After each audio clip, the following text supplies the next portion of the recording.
5 minutos del Espíritu Santo. 2 de mayo.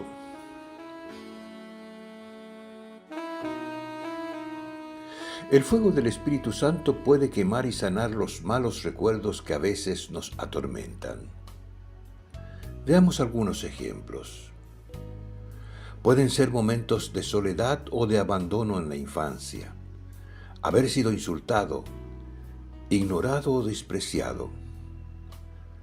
Puede ser falta de cariño de los padres, desprecios y celos de los hermanos o compañeros, momentos de vergüenza, experiencias sexuales molestas, haber sido rechazado por alguien que yo amaba, sufrimientos por no tener cosas que los otros tenían, accidentes, muertes de seres queridos, sustos, enfermedades dolorosas, prolongadas o repetidas, fracasos, etc.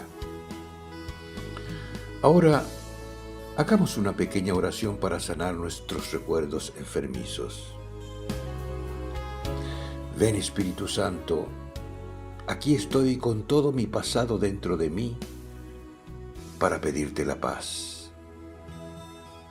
Mira, Señor, que las cosas que he vivido están lastimándome por dentro. Mira esas angustias y dolores que aparecen a causa de ese pasado que no me deja ser feliz. Ven, Espíritu Santo, a invadir todo mi pasado para transfigurarlo y renovarlo. Pasa por todo mi ser iluminando, sanando y liberando. Toca todos mis recuerdos y cura todo el dolor y la inquietud que producen en mi existencia. Pasa, Espíritu de amor, y sáname por todos los momentos tristes y dolorosos, por aquellos días en que no me sentí amado o fui despreciado, maltratado, lastimado, utilizado, calumniado, olvidado, ignorado. Cura mis recuerdos.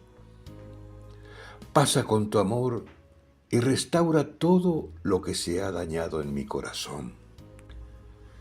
Cura mi interior y mi cuerpo por todas las malas experiencias que viví. Deja solo tu inmensa paz y tu ternura. Como si fuera una herida que se cierra y desaparece, así se sana todo mi ser de esos recuerdos. Y aquello que me hizo sufrir ya no existe. Pasa, Espíritu Santo, alivia, cicatriza, restaura. Amén. Autor: Cardenal Víctor Manuel Fernández.